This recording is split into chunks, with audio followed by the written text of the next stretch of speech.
നമ്മളോടൊപ്പം ഇപ്പോൾ Shaji P Joseph, Mullaperiyar സമരസമിതി ചെയർമാൻ, അദ്ദേഹം നമ്മളോടൊപ്പം ചേരുന്നുണ്ട്.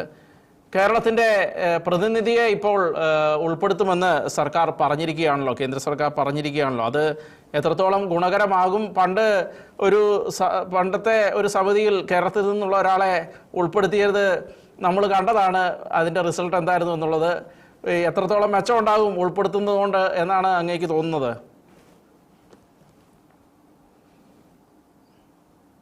മുല്ലപ്പെരിയാറുമായി ബന്ധപ്പെട്ടുകൊണ്ട് അന്നുണ്ടായിരുന്ന ഉന്നതാധികാര സമിതിയിലേക്ക് കേരളത്തിന്റെ പ്രതിയായി വന്ന ജസ്റ്റിസ് കെ ടി തോമസ് കൊടുത്ത റിപ്പോർട്ടിലാണ് നമുക്ക് ഈ പ്രശ്നങ്ങളെല്ലാം ഇവിടം വരെ വലിഞ്ഞു നീണ്ടുപോയത്. എന്തായാലും ആശ്വാസകരമായ ചില നടപടികൾ ഇന്ന് മാധ്യമങ്ങളിലൂടെ വായിക്കുവാൻ കഴിഞ്ഞു. തീരദേശത്തുള്ളവരുടെ ആശങ്ക അകറ്റുന്ന രീതിയിലേക്കുള്ള ഒരു ഗുണകരമായ നിലപാടുകളിലേക്കാണ് പോകുന്നതെന്നുള്ള ഒരു സാധ്യത നൽകുന്നുണ്ട്. എങ്കിലും ഇവിടെ അടിയന്തരമായി ചെയ്യേണ്ടത്, ഇപ്പോൾ ഈ സൂപ്പർവൈസറി കമ്മിറ്റി നമുക്ക് മുല്ലപ്പെരിയാറിലുണ്ട് എങ്കിൽ പോലും ഈ വിദഗ്ധ സമിതിയുടെ പരിശോധനയ്ക്ക് മുമ്പായി വിദഗ്ധ സമിതിയുടെ ഒരു സൂപ്പർവൈസറി കമ്മിറ്റിയുടെ ഒരു ഓഫീസ് പോലെ തന്നെ ഇതുമായി ബന്ധപ്പെട്ടുകൊണ്ടുള്ള ഒരു ഓഫീസ് വണ്ടിപ്പെരിയാറ്റിലോ കുമളിയിലോ അടിയന്തരമായി ഉണ്ടാകണം. അതുണ്ടായെങ്കിൽ മാത്രമേ ഇതിന്റെ യാഥാർത്ഥ്യങ്ങളിലേക്ക് കൃത്യമായി ജനങ്ങൾക്കും മാധ്യമങ്ങൾക്കും എത്തുവാൻ കഴിയുള്ളൂ. ഇവിടെ ഇപ്പോൾ ഈ ഇടക്കാല ഉത്തരവിലൂടെ വന്നിരിക്കുന്ന ആശ്വാസകരമായ ഒരു നടപടിക്കപ്പുറം മുല്ലപ്പെരിയാറിൽ കാലങ്ങളായി ഇതുവരെയും നമുക്ക് അനുകൂലമായ ഒരു വിധിയും സുപ്രീം കോടതിയിൽ നിന്നോ നമുക്ക് കേന്ദ്ര ഗവൺമെന്റിൽ നിന്നോ ഉണ്ടായിട്ടില്ല. ഇവിടെ ഇപ്പോൾ നമുക്ക് ഇടക്കാല ഉത്തരവ് 2022 ഇടക്കാല ഉത്തരവില് ഡോക്ടർ ജോ ജോസഫിന്റെ ഹർജിയില് അദ്ദേഹം നടത്തിയ വലിയൊരു പോരാട്ടത്തിലാണ് നമുക്ക് റൂർക്കറിവ് ലഭിച്ചതും 2022 ഇടക്കാല വിധിയിലൂടെ ഈ ഡാം സേഫ് ആണോ എന്നുള്ള ഒരു പരിശോധന നടത്തണമെന്ന് ഉന്നത വിദഗ്ധരെ ഉൾപ്പെടുത്തിക്കൊണ്ടുള്ള, അത് മുല്ലപ്പെരിയാർ സമരസമിതി കാലങ്ങളായി പറയുന്നത് അന്താരാഷ്ട്ര തലത്തിലുള്ള വിദഗ്ധ ഏജൻസികളെ ഈ വിഷയത്തിൽ ഉൾപ്പെടുത്തി വേണം ഇത് നടത്താനെന്നാണ്. എന്തായാലും 5 അംഗ സമിതിയെ തീരുമാനിച്ചുകൊണ്ട് കേന്ദ്ര ഗവൺമെന്റ് സുപ്രീം കോടതിയുടെ ഉത്തരവ് പ്രകാരം നമുക്ക് നൽകുകയും, എന്നാൽ ആ ഇലക്ഷനുമായി ബന്ധപ്പെട്ടുകൊണ്ട് ഒരു 2-3 മാസത്തോളം ഇത് അനന്തമായി നീണ്ടുപോയി. കഴിഞ്ഞ ജനുവരിയിൽ ജനുവരി 11-ാം തീയതിക്ക് മുമ്പ് മിനിറ്റ്സ് പൂർത്തിയാക്കി അതിന്റെ നടപടികളിലേക്ക് കടക്കണമെന്നുള്ള കർശന നിർദ്ദേശം നിൽക്കുമ്പോഴാണ് ഇത് നീണ്ടുപോയത്. എന്തായാലും 2 സംസ്ഥാനങ്ങളിലെയും തെരഞ്ഞെടുപ്പുകൾ ഒരുപക്ഷെ ഇതിനെ ബാധിച്ചിട്ടുണ്ടെന്ന് നമുക്ക് വിശ്വസിക്കാം. എങ്കിൽ പോലും കേരളത്തിന് ഗുണകരമാകുമെന്ന് നമ്മൾ കരുതിയിരുന്ന ശിവരാജനെ പോലെയുള്ള വിദഗ്ധനെ നമ്മൾ ഇതിന്റെ ഭാഗമാക്കി കേരളത്തിന്റെ പ്രതിയായി വെച്ചു. അദ്ദേഹത്തെ ഒഴിവാക്കിയത് വലിയ ഒരു ചർച്ചകളിലേക്ക് വഴിതെളിച്ചു. ഇവിടെ അടിയന്തരമായി മുല്ലപ്പെരിയാർ സമരസമിതി വീണ്ടും ആവർത്തിക്കുന്നു, ഈ കോംപ്രഹെൻസീവ് ഡാം സേഫ്റ്റി ഇവാലുവേഷൻ ഇടക്കാല വിധിയിലൂടെ വന്നിരിക്കുന്ന ഈ നടപടി അടിയന്തരമായി വൃത്തിയായി പൂർത്തീകരിക്കുക എന്നുള്ളതാണ്, സത്യസന്ധമായി പൂർത്തീകരിക്കുക എന്നുള്ളതും. ഇപ്പോൾ ഞാൻ തുടക്കത്തിൽ പറഞ്ഞ പോലെ തന്നെ ഈ വിദഗ്ധ സമിതിയുടെ പരിശോധനയ്ക്ക് മുമ്പായി തന്നെ കുമളിയിലോ വണ്ടിപ്പെരിയാറിലോ വള്ളക്കടവിലോ അല്ലെങ്കിൽ തേക്കടിയിലോ എവിടെയെങ്കിലും ഇതുമായി സമാനമായി നിൽക്കുന്ന സ്ഥലത്ത് എവിടെയെങ്കിലും ഇതുമായി ബന്ധപ്പെട്ടുകൊണ്ടുള്ള ഒരു ഓഫീസ് ജനങ്ങൾക്ക് ഇതിന്റെ കാര്യങ്ങൾ മനസ്സിലാക്കുന്നതിനും അത് ജനങ്ങളിലേക്ക് എത്തിക്കുന്നതിനും മാധ്യമങ്ങൾക്ക് വഴി തുറന്നു കൊടുക്കുന്നതിനും പറ്റുന്ന ഒരു സാഹചര്യം ഉണ്ടാകണം. ഇല്ലെങ്കിൽ പണ്ട് സുപ്രീം കോടതിയിൽ നിന്ന് വന്ന ഒരു വിധി പോലെ തന്നെ അവരിപ്പോൾ 152 പോകുന്നു എന്നൊരു സൂചന തന്നുകൊണ്ട് പെട്ടെന്ന് നമ്മുടെ അംഗത്തെ പിൻവലിക്കുകയും പുതിയൊരു അംഗത്തിന് ഇന്ന് കേന്ദ്ര ഗവൺമെന്റ് പച്ചക്കുടി കാണിക്കുകയും ചെയ്തിട്ടുണ്ട്. ആരാണ് വരുന്നത് എന്നുള്ളത് ആശങ്കയുണ്ട്. അതിനകത്ത് ഞങ്ങളുടെയൊക്കെ അഭിപ്രായം, ഒരിക്കലും വിദഗ്ധനല്ലാത്തതുകൊണ്ട് ഡോക്ടർ ജോ ജോസഫിനെ ഒന്നും ഇതിനകത്ത് ഉൾപ്പെടുത്താൻ കഴിയില്ല. എങ്കിൽ പോലും കേരളത്തിന്റെ അന്തർ സംസ്ഥാന നദീ സംയോജനവുമായി ബന്ധപ്പെട്ടുകൊണ്ട് കേരളത്തിന്റെ പ്രതിയായിരിക്കുന്ന ജെയിംസ് വിൽസൺ സാറിനെ പോലുള്ള ആൾക്കാരെയൊക്കെ ഇതിനകത്ത് ഉൾപ്പെടുത്തണം. അദ്ദേഹം എഞ്ചിനീയറാണ്, എക്സ്പേർട്ടാണ്. അങ്ങനെയുള്ള ആൾക്കാരെ ഉൾപ്പെടുത്തിയാൽ ആശ്വാസകരമാകുന്ന കാര്യങ്ങളിലേക്ക് പോകുവാൻ കഴിയുമെന്നുള്ള കാര്യം സംശയമൊന്നും വേണ്ട. കാരണം ഈ ശിവരാജനെ മാറ്റുന്നതുമായി ബന്ധപ്പെട്ടുകൊണ്ട് അഭ്യൂഹങ്ങൾ വരുന്നതിന് മുമ്പ് തന്നെ മാധ്യമങ്ങളിലൂടെ കേരളത്തിനെതിരായി ഈ 5 അംഗ സമിതിയിൽ നിന്നും നമുക്ക് എതിരായി വരുന്ന ഒരു സാഹചര്യം ഉണ്ട് എന്നുള്ളത് അദ്ദേഹം അക്കമിട്ട് നിരത്തി മാധ്യമങ്ങൾ വാർത്ത നൽകിയിരുന്നു. അത് നിങ്ങളുടെയൊക്കെ ശ്രദ്ധയിൽപ്പെട്ടിട്ടുണ്ട് എന്ന് ഞങ്ങൾ കരുതുകയാണ്. അപ്പോൾ ജനങ്ങൾക്ക് ഇപ്പോൾ ആവശ്യം ഈ 2 കാര്യമാണ് അടിയന്തരമായി നടത്തേണ്ടത്. അത് പൂർത്തീകരിച്ചാൽ മാത്രമേ ഈ ഡാമുമായി ബന്ധപ്പെട്ടുകൊണ്ടുള്ള ആശങ്കകൾ ഒഴിയുകയുള്ളൂ. മാത്രമല്ല, പല രൂപത്തിലും പല സ്വഭാവത്തിലുമുള്ള സമര സംഘടനകൾ മുല്ലപ്പെരിയാർ സമരസമിതിക്ക് ശേഷം ഇവിടെ ജീവനെടുക്കുകയും അനാവശ്യമായ കിംവദന്തികൾ പരത്തിക്കൊണ്ട്, തെറ്റിദ്ധാരണകൾ പരത്തിക്കൊണ്ട് ഇതിനെ ഡൈവേർട്ട് ചെയ്ത് വിടുന്ന ഒരു സാഹചര്യത്തിലേക്ക് അവരൊക്കെ പോകുന്നുണ്ട്. അത് പ്രായോഗികമാണോ, അത് നമുക്ക് ആരോഗ്യകരമാണോ എന്നുള്ളത് അവർ ചിന്തിക്കേണ്ട കാര്യമാണ്. എന്തായാലും കേരളത്തിന് സുരക്ഷയും തമിഴ്നാടിന് ജനവും നൽകുന്ന ഒരു തീരുമാനത്തിലേക്ക് നമ്മുടെ ഗവൺമെന്റുകൾ പോകണം. കേന്ദ്ര ഗവൺമെന്റ് അതിന് പച്ചക്കൊടി നൽകിയിരിക്കുന്നു. ഇപ്പോൾ സെൻട്രൽ CWBCയുടെ ചെയർമാൻ തന്നെയാണ് ഇപ്പോൾ ഇതിന്റെ ചെയർമാനായി വന്നിരിക്കുന്നയാളും. അപ്പോൾ കാര്യങ്ങൾ വളരെ സുഗമമായി നമുക്ക് എത്തിക്കുവാൻ കഴിയും. അത് യഥാവിധി സത്യസന്ധതയോടെ പൂർത്തീകരിക്കുക എന്നുള്ളതാണ് ഞങ്ങളുടെ ആവശ്യം, ഞങ്ങളുടെ പ്രാർത്ഥന. തീരത്തുള്ളവരുടെ ആശങ്കകൾ അകറ്റുന്ന രീതിയിലുള്ള ഒരു തീരുമാനങ്ങളിലേക്ക് ഗവൺമെന്റ് പുതിയ സമിതി അംഗത്തെ വെക്കേണ്ടതുണ്ട് എന്നുള്ളൊരു അഭിപ്രായം മുല്ലപ്പെരിയാർ സമരസമിതി സ്നേഹപൂർവ്വം മുന്നോട്ട് വയ്ക്കുകയാണ്. അങ്ങേക്ക് അറിയാം, ഈ ഡാമിന്റെ കാലാവധിയെക്കുറിച്ചൊക്കെ നമ്മൾ ഒരുപാട് ചർച്ച നടത്തിയിട്ടുള്ളതാണ്. എങ്ങനെ ഇതിനൊരു പരിഹാരം ഉണ്ടാകും എന്നാണ്, എത്ര കാലമെടുത്തൊരു പരിഹാരം ഉണ്ടാകും എന്നാണ് അങ്ങേക്ക് തോന്നുന്നത്? കാരണം ഇത് തമിഴ്നാട് പറയുന്നു ഞങ്ങൾ പുതിയ ഡാം ഉണ്ടാക്കുന്നതിന് സമ്മതിക്കില്ല. അപ്പോൾ നമുക്ക് അറിയാം അതിനോടനുബന്ധിച്ചുള്ള എന്തൊക്കെ കാര്യങ്ങളാണ്, അതിൻ്റെ പുതിയ കരാറും അനുബന്ധ കാര്യങ്ങളും എല്ലാം ഒരുപാട് കാര്യങ്ങളെക്കുറിച്ച് നമുക്കറിയാം. എന്നാൽ ഡാമിൻ്റെ ജലനിരപ്പ് കുറയ്ക്കുന്നതുമായി സംബന്ധിച്ച്, സുരക്ഷിതമായ രീതിയിൽ കുറയ്ക്കുന്നത് സംബന്ധിച്ച് അതിനും സമ്മതിക്കുന്ന സാഹചര്യം നിലനിൽക്കുന്നില്ല. അതേസമയം ഡാമിൻ്റെ പഴക്കം നമുക്ക് എല്ലാവർക്കും അറിയാം, എത്ര ഭീകരമാണ് അതിൻ്റെ അവസ്ഥ എന്നുള്ളത്. എത്ര കാലം എടുക്കും ഒരു സൊല്യൂഷനിലേക്ക് എത്താൻ എന്നാണ് അങ്ങേക്ക് തോന്നുന്നത്? ഇവിടെ നമുക്ക് ഈ സൊല്യൂഷൻ എന്ന് പറയുന്നത് നമ്മളെ ഭയപ്പെടുത്തിയത് 2006 വിധിയാണ്. 2006 ആ വിധിക്ക് 142ലേക്ക് 36 നിന്നും എത്തുന്നു തുടങ്ങുന്ന ആ സാഹചര്യത്തിലാണ് സമരസമിതി രൂപം നൽകുകയും സമര പോരാട്ടങ്ങൾ ആരംഭിക്കുകയും അതിന് നാൾവഴികളിലൂടെ ഗവൺമെന്റ് വിഷയത്തിൽ ഇടപെടുകയും സുപ്രീം കോടതി ഇടപെടുകയും കേന്ദ്ര ഗവൺമെന്റ് വിഷയത്തിൽ ഇടപെടുകയും അടിയന്തരമായി അങ്ങനെയാണ് നമുക്കൊരു ഇതുമായി ബന്ധപ്പെട്ടുകൊണ്ട് ഉന്നതാധികാര സമിതിക്ക് രൂപം നൽകുകയും. എന്തായാലും ഒരു കാര്യം സംശയമില്ലാതെ മുല്ലപ്പെരിയാർ സമരസമിതിക്ക് പറയുവാൻ കഴിയും, തകരാറിലാകും എന്ന് തമിഴ്നാടിന് സ്വയം തോന്നിയത് കൊണ്ടാകാം കോടതിയെ ധരിപ്പിക്കുവാൻ 2014 വിധിക്ക് മുമ്പായി അവർ ചെയ്ത കുറെ കാര്യങ്ങൾ, അത് ഹാങ്കറിങ്ങും മാപ്പിങ്ങും ഗ്യാപ്പിങ്ങും ഉൾപ്പെടെയുള്ള ചില പണികൾ അത് അവർ ചെയ്തിട്ടുണ്ട് എന്നുള്ള കാര്യത്തിന് സംശയമില്ല. കാരണം അതുകൊണ്ടാണല്ലോ 18 പ്രളയത്തിന് അതിക്ക് പോരാതെ അവിടെ നിന്നത്.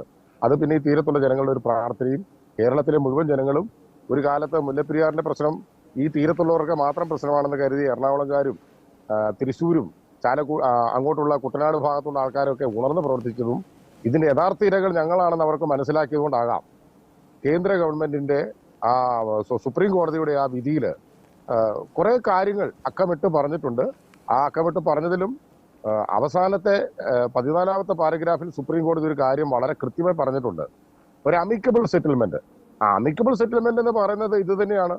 അന്താരാഷ്ട്ര തലത്തിലുള്ള ഒരു ഏജൻസിയെ കൊണ്ട് ഇതിന് പഠനം നടത്തി ഈ ഡാമിന് സുരക്ഷിതത്വം ഉണ്ടെങ്കിൽ അത് ജനങ്ങളെ ബോധിപ്പിക്കുക, ഇവിടെയുള്ള മൂവ്മെന്റുമായി ബന്ധപ്പെട്ടുകൊണ്ടുള്ള ജനങ്ങളെ അത് ധരിപ്പിക്കുക.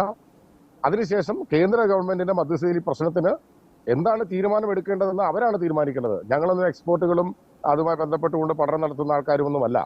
ഇത് വിലാപത്തിന്റെ ഭാഗമായി മുന്നോട്ട് വന്ന, ഈ വേദനയുടെ ഭാഗമായി, അതിന്റെ വിലാപത്തിന്റെ ഭാഗമായി മുന്നോട്ട് വന്ന ഒരു മൂവ്മെന്റ് ആണ്. ഇന്ന് കാലങ്ങളായി ഞങ്ങൾ അതിന്റെ ഭാഗമായി സജീവമായി നിൽക്കുകയാണ്. കോടതി വരാന്തകളിൽ ഞങ്ങളാൽ കഴിയാവുന്ന കാര്യങ്ങൾ ചെയ്തിട്ടുണ്ട്. ഞങ്ങളുടെ സന്തത സഹചാരിയായി പ്രവർത്തിച്ച ആളാണ് ഡോക്ടർ ജോ ജോസഫ് സാർ. അദ്ദേഹം മുന്നോട്ട് വെച്ച ആശയങ്ങൾ കൃത്യമായിരുന്നു. അതുകൊണ്ടാണല്ലോ റൂൾ കർവ് ലഭിച്ചത്, ഇപ്പോൾ ഇടക്കാല വിധി ലഭിച്ചത്. അപ്പോൾ കൃത്യമായി കോടതിയിലേക്ക് കാര്യങ്ങൾ എത്തിക്കുവാൻ നമുക്ക് കഴിഞ്ഞാൽ ഇതെല്ലാം സാധിക്കുമെന്നുള്ള കാര്യത്തിന് യാതൊരു സംശയവും വേണ്ട. ഇത് ഇപ്പോൾ അങ്ങ് ചോദിച്ചു ഈ പ്രശ്നത്തെ പരിഹരിക്കുവാൻ എന്താണ് മാർഗം? ഒറ്റ മാർഗമേ ഉള്ളൂ, അന്തർ സംസ്ഥാന നദീജല വിഷയവുമായി തമിഴ്നാടുമായി ബന്ധപ്പെട്ട് നിൽക്കുന്ന പ്രശ്നങ്ങളിൽ സംസ്ഥാന ഗവൺമെന്റ് കർക്കശമായി ഇടപെടുക. അതിൽ ആദ്യത്തെ ഒരു കാര്യം, കാവേരി ട്രിബ്യൂണലിന്റെ വിധിയിൽ നമുക്ക് 5 ടീംസ് വെള്ളം ലഭിച്ചതാണ്. ഇന്ന് വരെ ഒരു തുള്ളി വെള്ളം കേരളത്തിന് അവിടെ നിന്ന് എടുക്കുവാൻ കഴിഞ്ഞിട്ടുണ്ടോ? എടുത്തിട്ടില്ല. കാരണം നമുക്ക് വെള്ളത്തിന്റെ ആവശ്യമില്ല. അളിയാർ പറമ്പിക്കുളവുമായി ബന്ധപ്പെട്ടുള്ള കരാറിന്റെ ചർച്ച എത്ര നാളെ നടക്കുകയാണ്? 79 പുതുക്കേണ്ട കരാർ വീണ്ടും വീണ്ടും വീണ്ടും നീണ്ടുപോവുകയല്ലേ? ശിരുവാണിയിലടക്കം നെയ്യാറിലെ അടക്കം വെള്ളം കൊണ്ടല്ലേ തമിഴ്നാടിന്റെ തെക്ക് ഭാഗത്തുള്ള മുഴുവൻ ജനങ്ങൾ ജീവിക്കുന്നത്? അപ്പോൾ തമിഴ്നാടിനെ ഊഷര ഭൂമിയാക്കുന്നതിൽ നിർണായക പങ്ക് വഹിച്ച ഈ കേരളത്തിലെ ജനങ്ങൾ വളരെ വേദനയോടെ കാണുന്ന ഏറ്റവും പ്രധാനപ്പെട്ട പ്രശ്നം മുല്ലപ്പെരിയാർ ആണെന്ന് അവർക്ക് കൃത്യമായിട്ട് അറിയാം. എന്തുകൊണ്ടാണ് ആ പ്രശ്നത്തെ ഒരു ജനകീയമായി അല്ലെങ്കിൽ ജനങ്ങളുടെ പ്രശ്നത്തിന്റെ ഭാഗമാണെന്ന് കണ്ടുകൊണ്ട് കൈകാര്യം ചെയ്യാൻ അവർക്ക് കഴിയാത്തത്? മാറി മാറി വന്ന അവിടുത്തെ ഗവൺമെന്റുകൾ, അവിടെ ഇതിനു മുമ്പ് ഭരിച്ചുകൊണ്ടിരുന്ന 2 ജയലളിതയുടെയും കരുണാനിധിയുടെ ഒക്കെ ഗവൺമെന്റുകൾ അവരുടെ രാഷ്ട്രീയത്തിന് വേണ്ടിയിട്ടാണ് ഇത് ഉപയോഗിച്ചത്. വിജയ് വന്നപ്പോൾ വളരെ ഒരു പ്രതീക്ഷ നൽകിയിരുന്നു. പക്ഷേ കേരളം നമ്മുടെ 5 അംഗ സമിതി വിഷയത്തിൽ മറുപടി പറയുന്നതിന് മുമ്പ് തന്നെ കമ്പത്തെ MLA മറുപടി പറഞ്ഞു, 500 വർഷം കൂടി ഈ ഡാം നിലനിൽക്കും, ഒരു കുഴപ്പവുമില്ലാതെ. അപ്പോൾ സ്വന്തമായി എക്സ്പേർട്ടുകളാകുന്ന കുറെ രാഷ്ട്രീയക്കാരാണ് നമ്മുടെ ഈ പ്രശ്നത്തിന് ടിസ്റ്റുണ്ടാക്കുന്നത്.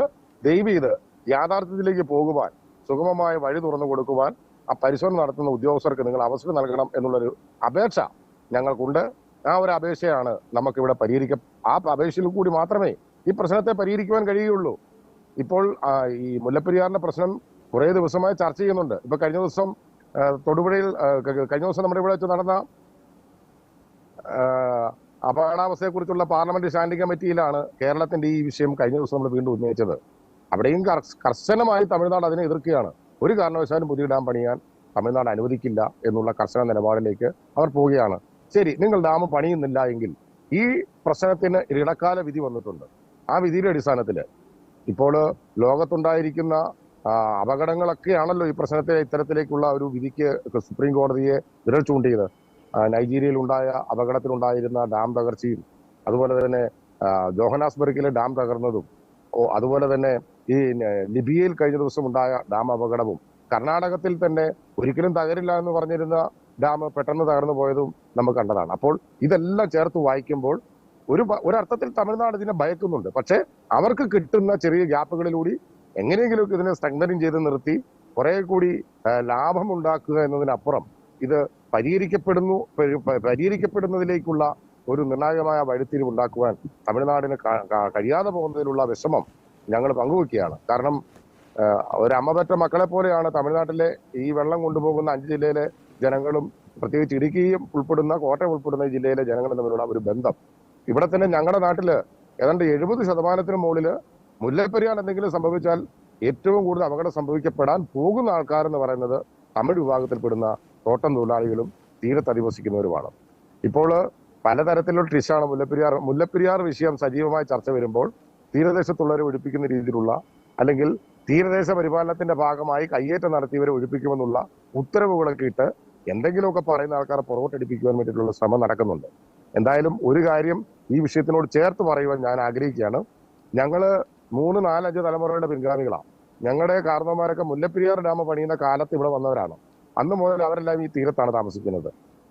കേരളത്തിന് ഒരു തീരദേശ പരിപാലന നിയമമുണ്ട്, അതെല്ലാം ഞങ്ങൾ അംഗീകരിക്കുന്നു. പക്ഷെ ആ നിയമം ഈ തീരത്തുള്ളവർക്ക് മാത്രമല്ല, കേരളത്തിന്റെ മുഴുവൻ മേഖലകളിലുമുള്ള ആലപ്പുഴ ഉൾപ്പെടുന്ന, എറണാകുളം ഉൾപ്പെടുന്ന, കുട്ടനാട് ഉൾപ്പെടുന്ന സ്ഥലങ്ങളിൽ എല്ലാവർക്കും ഉണ്ട് എന്നുള്ളത് ഇതിനെ എതിർക്കുന്നവരും നിയമപരമായി പോരാട്ടം നടത്തുവാൻ ആഗ്രഹിക്കുന്നവരും ഒന്ന് മനസ്സിലാക്കുന്നത് വളരെ നല്ലതാണ് എന്നുള്ള കാര്യം ഒരു സംശയം വേണ്ട. കാരണം മുല്ലപ്പെരിയാറിൽ ഗവൺമെന്റുകൾ 70 മുതൽ തോറ്റെടുത്താണ് ഒരു വ്യക്തിയിലൂടെ ഈ ചർച്ചയ്ക്കെങ്കിലും വഴിതെളിക്കുന്ന ഒരു നിയമം ഉണ്ടാക്കുവാൻ കഴിഞ്ഞത് എന്നുള്ളത് ഇത്തരത്തിൽ പ്രതികരണം നടത്തുന്ന ആൾക്കാരും ചിന്തിക്കുന്നത് വളരെ നല്ലതാണ്. വളരെ നന്ദി അങ്ങ് ഈ വിഷയവുമായി ബന്ധപ്പെട്ട് ഞങ്ങളോട് സംസാരിച്ചതിന്. മുല്ലപ്പെരിയാർ സമരസമിതി ചെയർമാൻ ഷാജി പി ജോസഫ്, അദ്ദേഹമാണ് ഈ വിഷയവുമായി ബന്ധപ്പെട്ട് നമ്മളോട് പ്രതികരിച്ചത്. വളരെ നന്ദി, വളരെ നന്ദി. ഇനി നമുക്ക് മറ്റൊരു വാർത്തയിലേക്ക് പോകാം. മഴയുമായി ബന്ധപ്പെട്ടുള്ള വാർത്തകളിലേക്ക് പോകാം. മഴ വളരെ കുറവാണ് നമ്മുടെ സംസ്ഥാനത്ത്. മഴക്കാലം തുടങ്ങിയിട്ട് വളരെ കുറഞ്ഞ മഴയാണ്. വൈദ്യുതി നിയന്ത്രണം